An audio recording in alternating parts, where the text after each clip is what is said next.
பிரியமானவர்களே, இயேசுவின் நாமத்தினால் உங்களை வாழ்த்துகிறேன். சங்கீதம் 36 அதிகாரம் 8வது வசனம், உமது ஆலயத்திலுள்ள சம்பூரணத்தினால் திருப்தி அடைவார்கள், உமது பேரின்ப நதியினால் அவர்கள் தாகத்தை தீர்க்கிறீர்.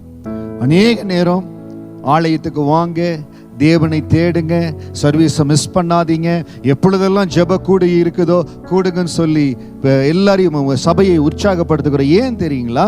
அவருடைய ஆலயத்தை சம்பூரணத்தினால் நிறைத்திருக்கிறார். வேதம் சொல்லுகிறது, உமது ஆலயத்துள்ள சம்பூரணத்தினால் திருப்தி அடைவார்கள். யார் திருப்தி அடைவார்கள்?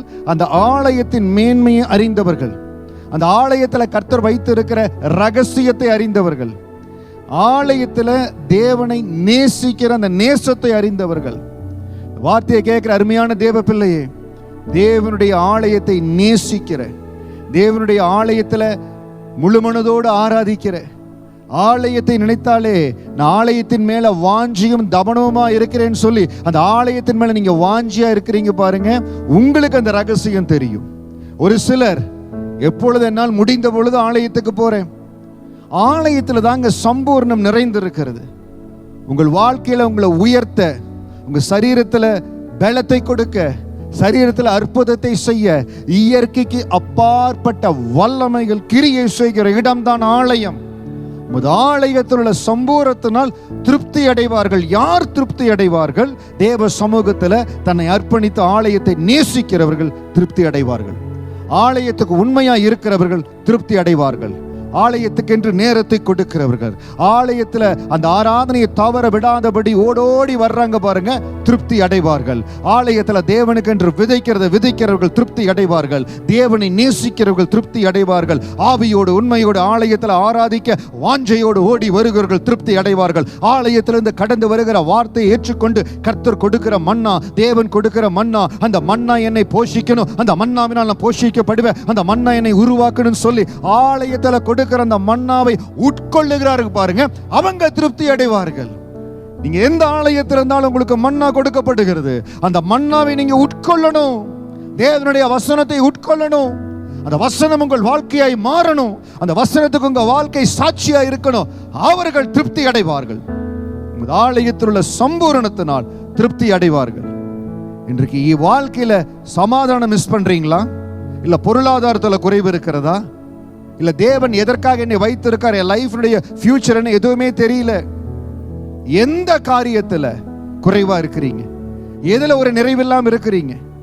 இல்லாவிட்டால் எனக்கு எல்லாமே இருக்குது, நித்திய ஜீவனுக்குரிய நிச்சயம் உங்க வாழ்க்கையில் இருக்கிறதா?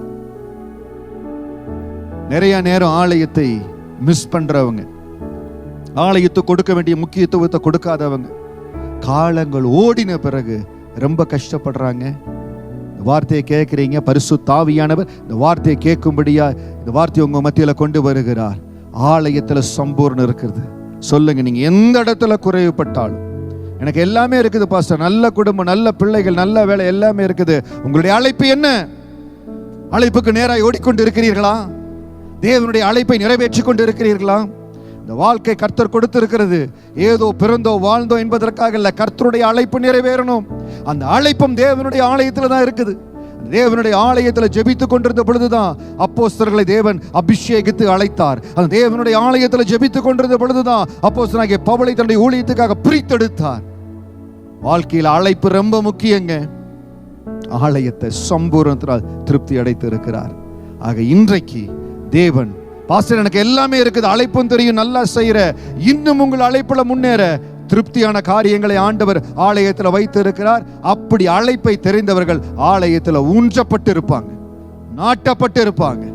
ஸோ அந்த திருப்தி உங்களை நிறைத்து கொண்டிருப்பதற்காக ஸ்தோத்திரம். ஒருவேளை யாராவது அந்த திருப்தியை குறித்து நான் இன்னும் திருப்தி அடையல, சம்பூர்ண அடையல, சங்கீதம் 36:8 படி ஆலயத்தை சம்பூர்ணத்தினால் நீங்க திருப்தி ஆக்குறீங்க ஆண்டவரே, அந்த கிருபையை நிரப்பிட்டு சொல்லுங்க. சங்கீதம் 36:8 வசனத்துடைய ஆசீர்வாதம், அந்த வசனத்தின் வெளிச்சம் உங்கள் மேல, உங்கள் குடும்பத்தின் மேல இருக்கும்படியா ஆசீர்வதிக்கிற கர்த்தருடைய பலத்த கரம் உங்களோடு கூட இருக்கட்டும். கர்த்தர் ஆசீர்வதிப்பார். God bless you.